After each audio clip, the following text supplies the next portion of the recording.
Here we go for another episode of the New Mexican Sports Podcast, first one of the year, James. And it just so happens that we are recording this on January 6th. So let me ask you, where were you on January 6th a few years ago?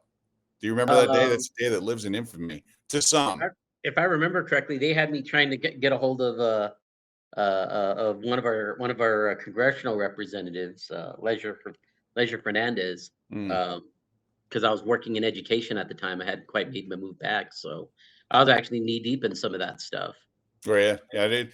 That happened to be the day that I was driving to the bubble. I was going to go do a story about the bubble that the Lobo basketball team was playing in Oh, Lubbock. that's right, in Yeah. Lubbock, right? Yeah. So I woke up first thing that morning, was driving because they're playing two games against Utah State on January 6th. And then I believe the 8th, they're going to take a day off. And so I left first thing in the morning and I got in the middle of nowhere. And my wife was texting me and said, "Oh my gosh, the country's, there's a coup Country's going on." falling apart. And so I happen to have satellite radio in my car. So I listened to that. And it was just this most surreal thing because I'm trying to get radio reports about January 6th and everything that's going on, and trying to visualize it without actually having any visuals was just this weird thing. And of course, you leave New Mexico, which is basically a blue state, but the further you get east, it Oh, turns more red. the redder it gets, right? Yeah. And so the thing that really struck me was right after I passed the border into Texas, outside of Clovis in Texaco, there was this big house, like a fortress, a Trump fortress, right on the side of the road, on the right side of the highway. Anyone that's driven that way knows it's probably still there, knows exactly what I'm talking about. But it's this huge house, red fence. It had the Trump signs. It had the Confederate flags hanging out in front. It was just this incredible thing. And so I had an idea in my head that when I get down to Lubbock, if I saw it, I know the Lobo basketball team saw it. It's Yeah. there because that thing just didn't go up overnight. It had been there for a while. And it just so happened to be on January 6th when all hell's breaking loose. And that night I went down to the basket. Of course, the Lobos got completely destroyed by Utah. They lost by about 850 points that night. And it was the thing I remember about that night is I was the only media member there. It's in a high school gym. And I was trying to talk to Paul Weir, the head coach at the time, and they put him in the offices of this gymnasium. And he's behind a glass window in an office, and I'm literally sitting about 11 feet from him on the other side of the glass window. I know. And we had to do a Zoom call.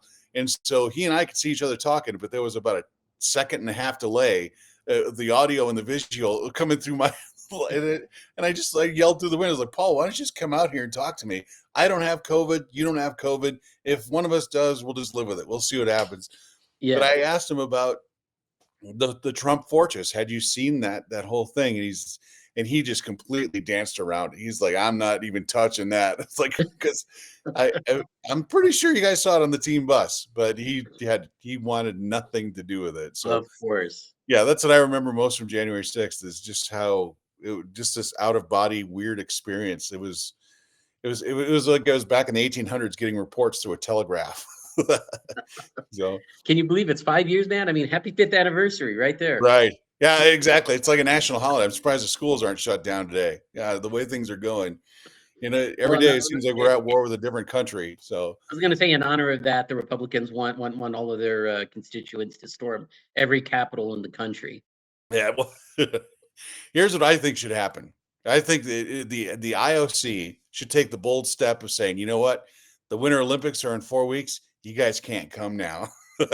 See what happens, or you know Well, what, you can and the compete Summer kind of Olympics are like the old Russians where they couldn't compete under the Russian flag. It was like the Mhm. United Federation of Athletes or something like that. They could do Better that. yet, take the Summer Olympics next year away and give it to, like, say, I don't know, Mexico or Venezuela. Right. Yeah. Oh man. Then I at least we know which country we'll be invading next. We'll be invading Italy because that's where the Winter Olympics will. And then if Mhm. they give it to Mexico, let's go right into Mexico. And then there's a whole naming thing. What do we do with the name of our state? Like we were here first. Like who has to change their name? Is it going to be the United States of Mexico or who knows what's going on? So anyway. Yeah. Yeah.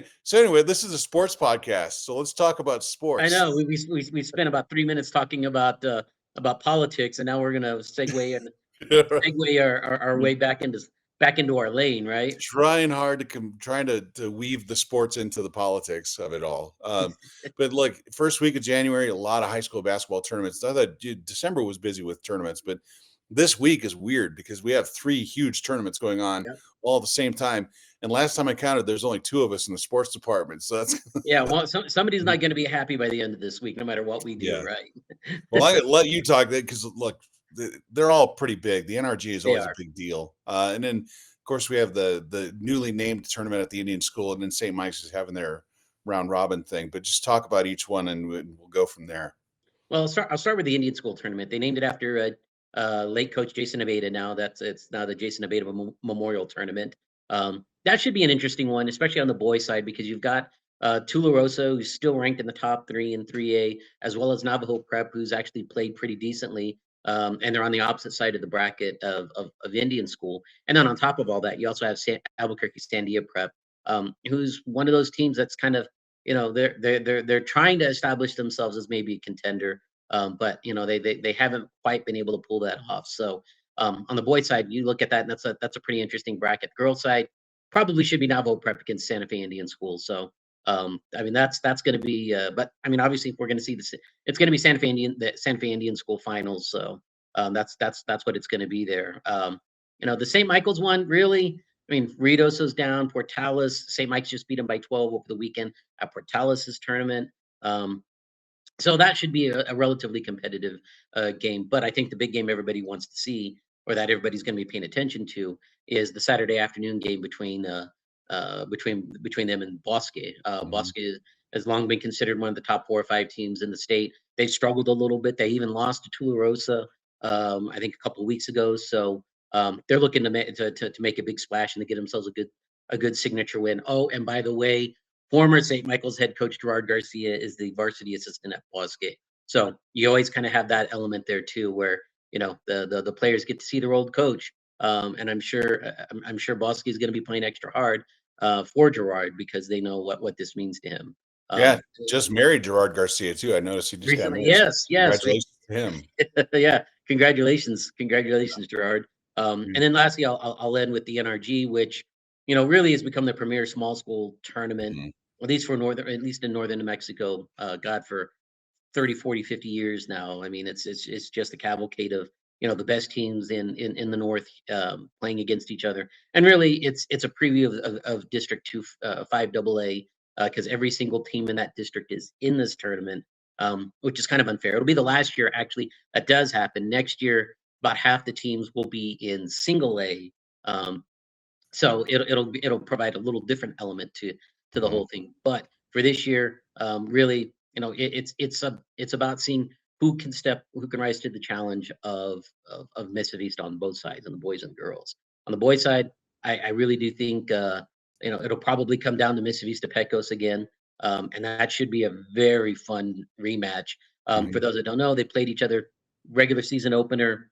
Pecos had a 19-point lead in the third quarter, couldn't hold on to it. Mesa Vista made a furious run in the last 3 minutes of the game, won it in the last seconds. So they beat them 53-51 in Pecos.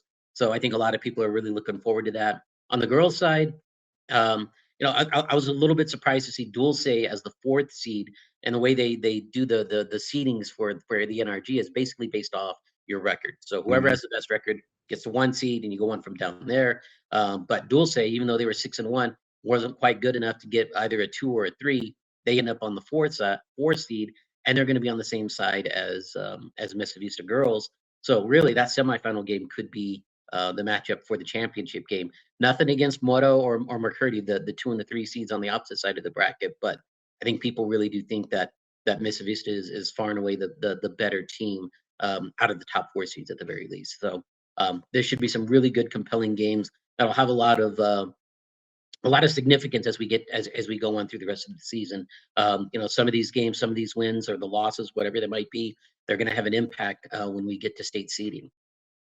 That's one of the things I really like about the NRG. If aside from the fact that it is just it's a small school showcase for the Northern New Mexico schools, but they actually do the seeding thing. I'm not crazy about the way they do it, but at least Yeah, someone has the gumption to seed a tournament instead of giving a lot of times you see these tournaments where like Santa Fe High might have a tournament and they'll wind up playing McCurdy's C team or something in the first Yeah, round. in the first round, and it's not. Yeah, this one they actually seed it and they're trying to make it as interesting as possible.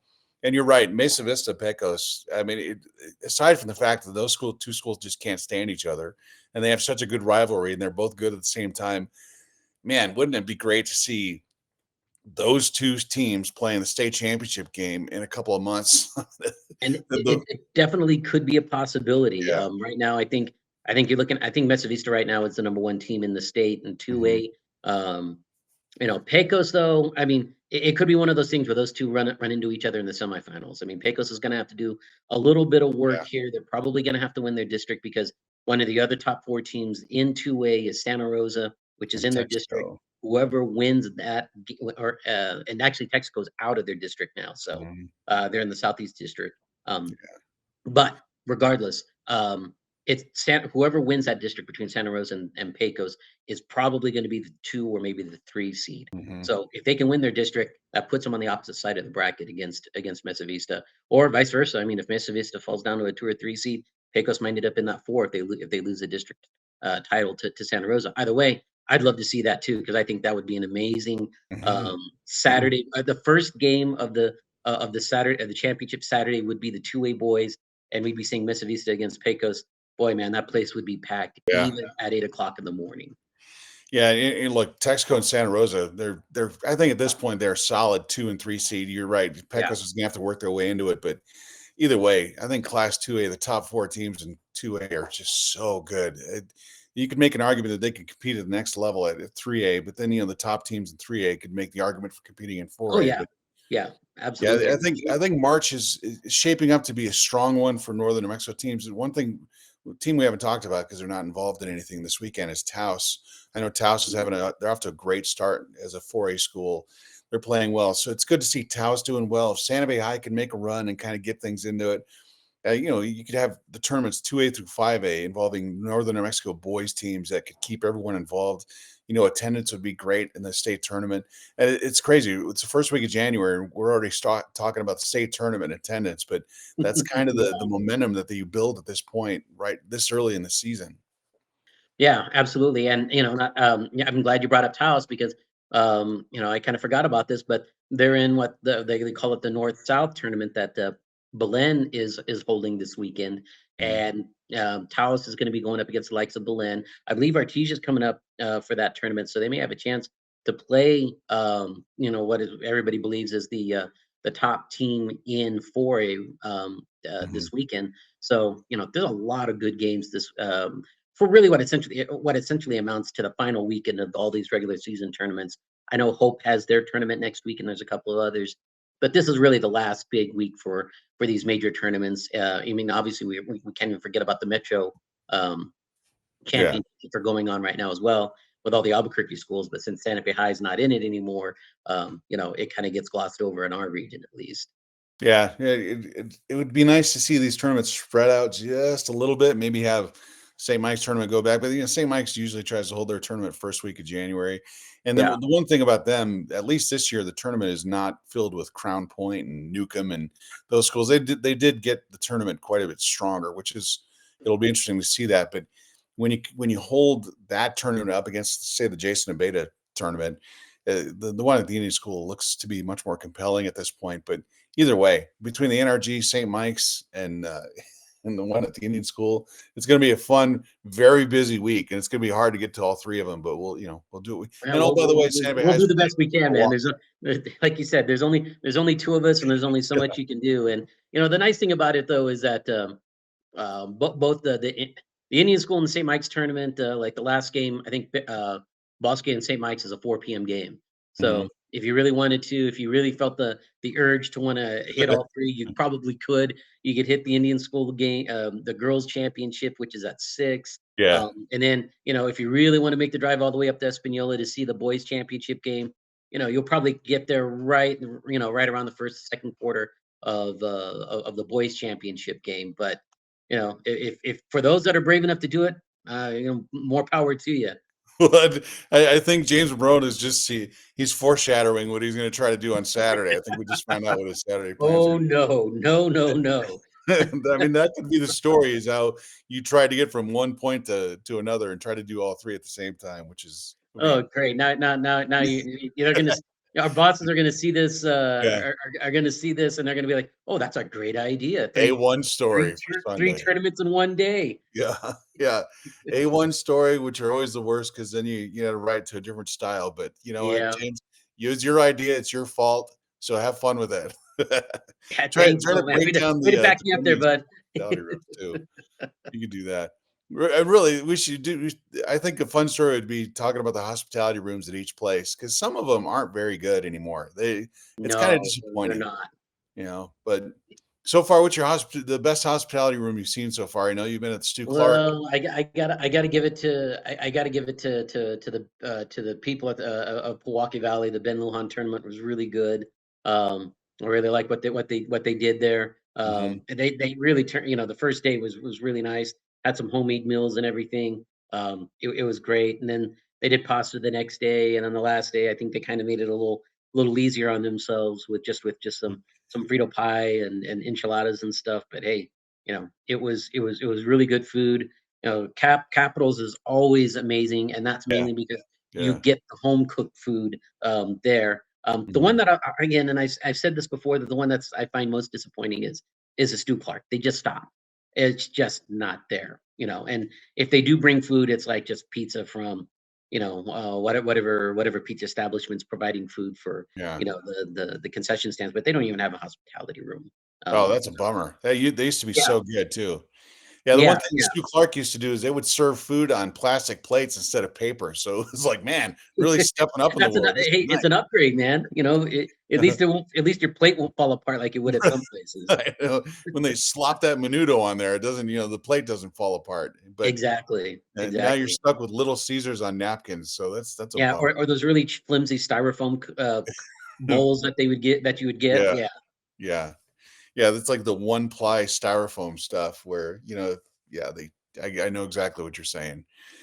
We're going to take a quick break. I do want to talk to you about some NFL stuff. Like I sat and filled out my bracket, as it were. I made my Oh picks, no. so I have spoken. I can tell you exactly how the script for the NFL is going to go, and we can talk a little bit about the Lobos too. So, Lobo football team. Um, I was at their game the other night. A pretty interesting thing happened. Just kind of speaks to where Lobo Athletics is right now. But anyway, we'll take a break. We'll come right back.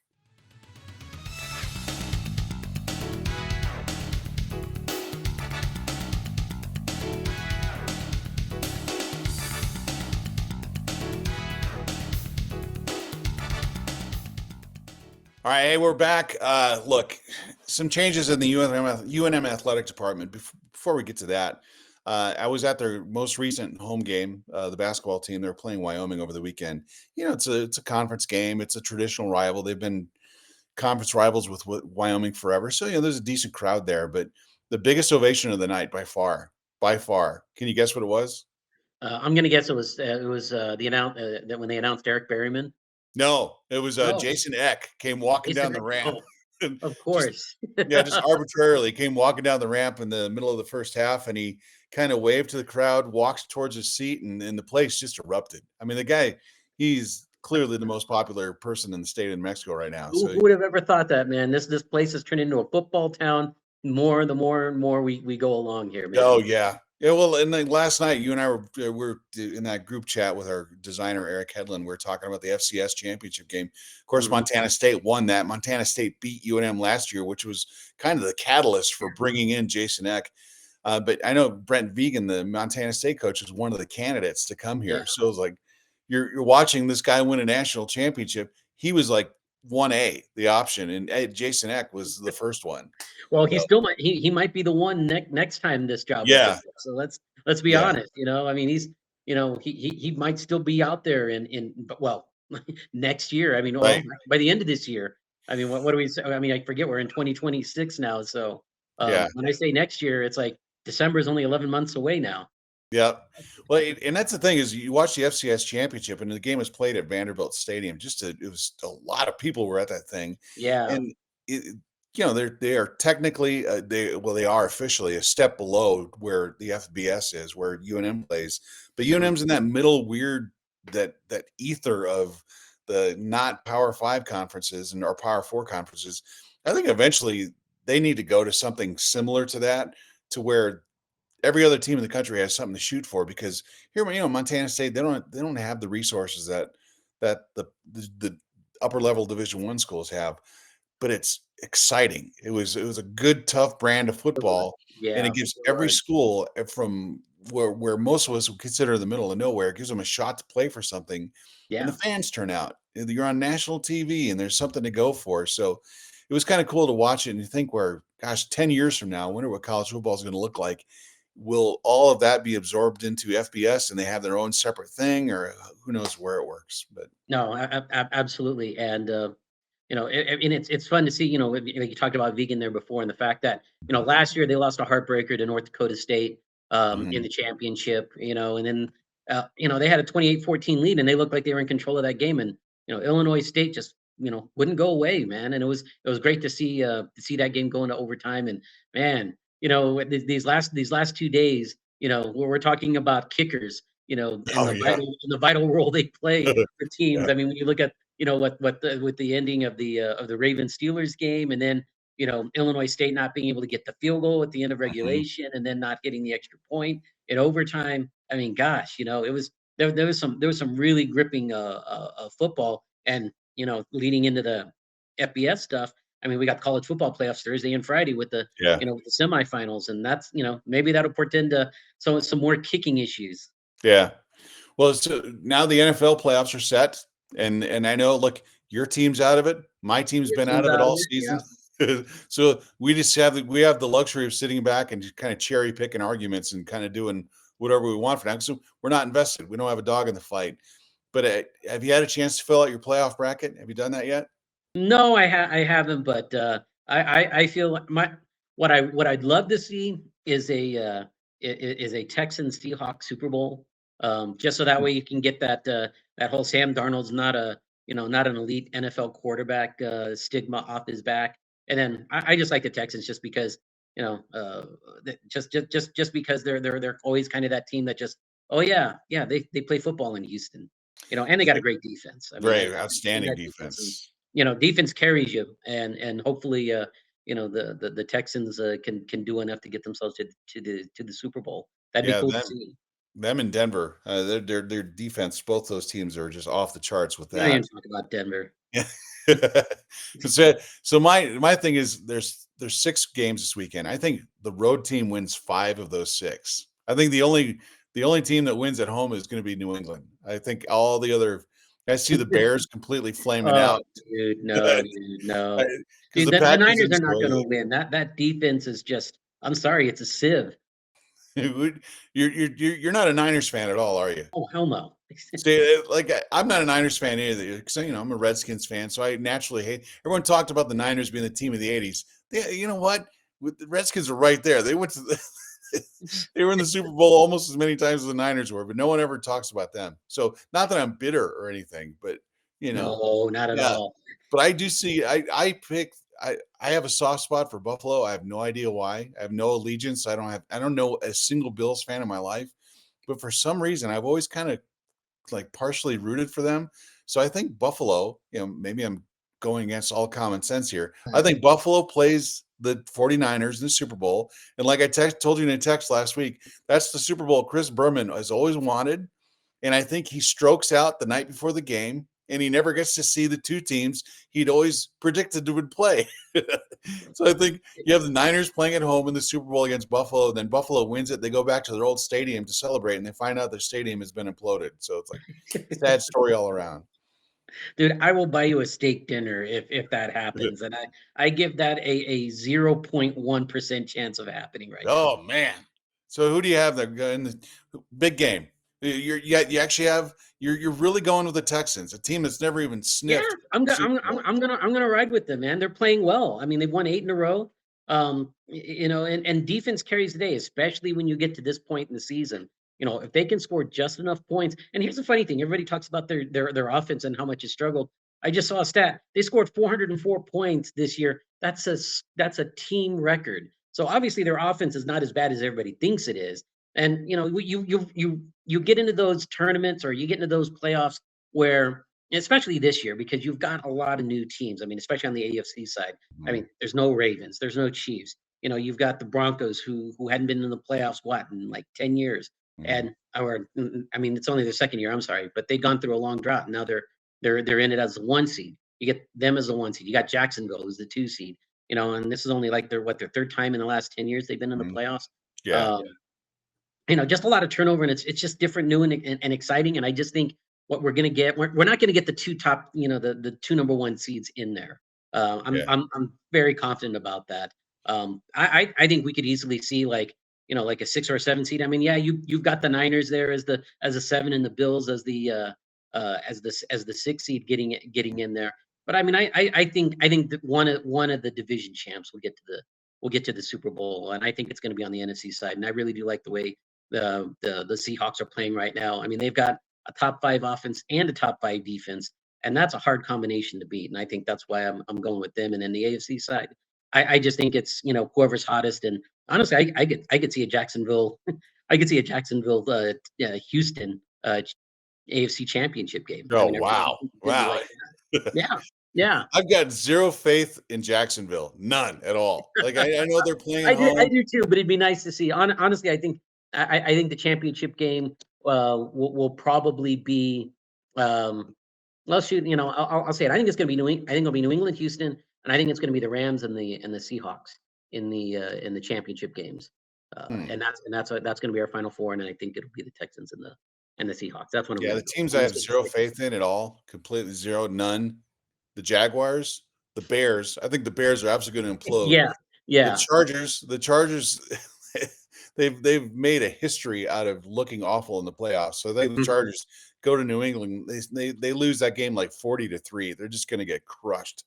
Wow. I think the Texans flame out as good as their defense is. I think they lose in the second round. I think they go to New England and lose there. I think the Patriots take them out. And it pains me to say the Patriots go to the AFC Championship game, but I think Bills Patriots, hopefully in the snow in Foxborough, that'd be pretty cool. I have the Niners playing the Seahawks in Seattle. So, look, I know you don't like San Francisco's defense. I don't like it either.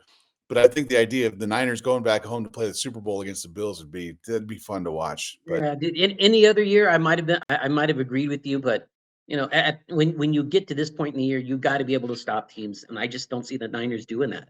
Defense. I mean, and they're on the third string inside, middle linebacker. I mean, they just lost the guy that replaced Fred Warner. That's a huge loss right there. Yeah. And they already can't get a pass rush. And then you lose another key piece to your linebacking core. I mean, that if they can get past the first round, I'd be shocked.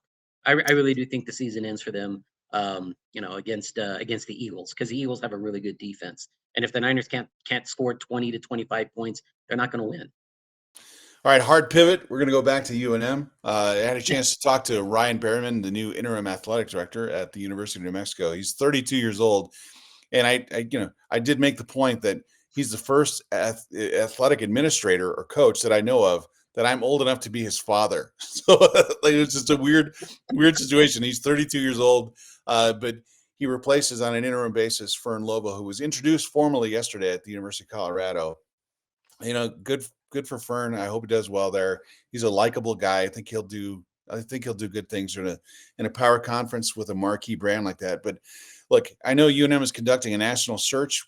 I wouldn't expect to see a permanent replacement named until probably April or sometime when things kind of cool down. I think they get through the NCAA tournament at the end of basketball, maybe even through the end of the semester before they name a permanent replacement. But I think, and I'm going to make this point later in the week when I write a column about it, that I think Ryan Berryman, as young as he is, and I think the age does play a role against him, I think he is the perfect candidate for something like this. When Fern came in, everyone made a big deal about how he's only 36, and how could you ever be considered for something like this when you've never held an AD's post? He's only been an associate. But Berryman is kind of what Lobo fans have been looking for a long time. You want someone who's got New Mexico ties. He grew up, went to East Mountain High School. I think you and I have actually seen him play in high school. I don't really ever remember writing about him, but he Yeah. was a heck of a basketball player. Um, in fact, he mentioned it to me the other night after the Wyoming game. He said, yeah, I was mentioning the New Mexican. I scored 22 points in an upset of Santa Fe Prep. I was like, wait a minute. An upset of Santa Fe Prep? That might be the first time I ever heard that. And it's like, I well, know, man. yeah, Yeah, well, but you did back bring in up a good the point. day, with those Dennis Casados teams, man, Yeah, prep was on the rise at that point. So yeah, yeah. And he graduated, I think, in 2012 from high school. yeah, Went to UNM, became a basketball manager, and then he worked his way up through the ranks. He was a student regent. You look at his resume. I mean, the guy, he's not the outgoing, eclectic type personality that you'd expect to see out of like Fern Lovo. Fern could work a crowd. He knew how to do that. yeah, But Ryan was there through the awful times with Eddie Nunez. He helped navigate that awful financial crisis. He was the guy who helped regulate all that stuff. This is the guy who sat on the board of regents as a student. He knows what he's talking about. He knows how to move money around and how to make things work. And I think if you can hang on to him and Jalen Dominguez and Amy Megan and make those three work as a team, because it's all youthful, young energy. They're all in their 30s. They all have New Mexico ties. They've been here for a long time. I think it could actually work. You can do your national search, do your due diligence, bring in people, interview them. But at the end of the day, I think the ideal candidate might be the one that's already here. And now, look, that said, remember, I'm also the one who said that Ed Manzanar should get the job. And I was completely wrong about that. So, bad ideas come from my column. And so I'm sure that by writing that column, I'm probably going to ruin Ryan's career. But I'm sorry about that if that's the case. But that's my opinion, and I'm sticking to it. I like Eric, and I think he's done a lot. He's done a lot over the past decade to really put himself in position for that. But I think the one thing when you look at, especially over the years, I mean, they haven't had a look. The last guy I remember, I think, was McDonald back in the '70s. They have gone out of state every single time, outside of Gary Ness. But Gary Ness wasn't with the university at the time, within the administration when he took over there, and he was kind of a stopgap between Koenig and Rudy Davalos' hire there in the late '80s, early '90s. Mhm. Um, they've gone outside. They've gone outside the state to do that. And I think when you look at the profiles, especially of Nunez and of Lovo, they're young guys. They've got experience in Power Four conferences. And even in Lovo's case, I mean, you forget he spent a year in the NFL, and these are guys that understand the importance of Mhm. finance, of fundraising, of being able to to get money in places where maybe previous administrations weren't able to get. And I Mhm. think that's kind of the profile that UNM's looking for. They need somebody that kind of has those ties to Power Four conferences and has that experience. I think if Berryman had stayed at Washington and spent a couple of years there, 3 or 4 years, and gotten the real, a good understanding of athletics, at least at a high level like that, Mhm. I think he'd be a very attractive candidate. I think maybe in 2 or 3 years, because I'm assuming that whoever they hire will probably last that long, and they won't be here for 5 or even 7 years like Eddie was. And I think in that case, you could probably set Berryman up for when he's in his mid 30s or even late 30s to be that guy that fills that role. But I mean, at 32, that's kind of pushing it. I mean, unless and don't get me wrong. I mean, he's done a lot in a short amount of time since he's graduated high school and everything, and his resume looks pretty solid. It's just I don't think it quite rises to that level of other candidates that UNM's looking at. But he could be the guy in maybe 3 to 5 years. Yeah, it's just weird to have a guy that young too. But it is. But he's. I had a great conversation with him at the rate bowl, talking about the ticket policies and all that. And I told him, like, man, he gave me zero indication that you're going to be the boss in a couple of days, and he told me he didn't really know that was going to happen either. So it just kind of all came All together. of a sudden happen all at once. Yeah, yeah, but yeah, just changing times at UNM. A lot of stuff going on. Really looking forward to this week. Hopefully, there's decent food in the hospitality rooms. If not, maybe that dictates where we go. So, Yeah, like, I'm just telling you, yeah, if yeah. I, Are we throwing down the gauntlet there at those three schools? Like, yeah, hey, Look, man, we drive out to Española, the NRG, and you walk in, there's a bag of chips and some soda that you bought from Costco. Mhm. I don't know if I can come back. I don't know. Yeah, man. Gonna have a hard time. So anyway, that'll dictate the rest of our week schedule is who serves the best food. So I'm sure by Friday all the readers will know who's got the best. They'll know by our coverage who stepped up and who didn't. Yeah. Well, that'll do it for this week. It's going to be a fun, busy, exciting time for us. And then we'll work on getting a guest next week. I've been making a few phone calls. But as always, if you have any suggestions for Athlete of the Week, any story ideas, by all means, reach out to us. You can email us at sports@sfnewmexican.com Don't be or shy. just hit us up online. So nobody's done it yet. No one's done it yet. Not one time. No. Well, I had a couple early on, but then, I think we talked about it before. It's like, if you want to nominate an Athlete of the Week, you gotta bring the stats. You just can't simply say, "Oh, hey, he's a good, hardworking kid." Yeah, that's nice, but we're looking for performance. It's what you did on the court. Also, it's when they nominate an athlete and we just turn our back on that nomination. Like, yeah, we'll go with somebody else. After a while, people kind of giving the impression that we forget that, man. I'm not going to tell you anything anymore. Yeah, your opinion doesn't matter. It's valued, but it doesn't matter. Exactly. But anyway, that'll do it for this week. Looking forward to this week. Just of course, read our pages, go online to watch all the tournament results from this weekend and everything else that goes on for us. And we'll see you a week from now.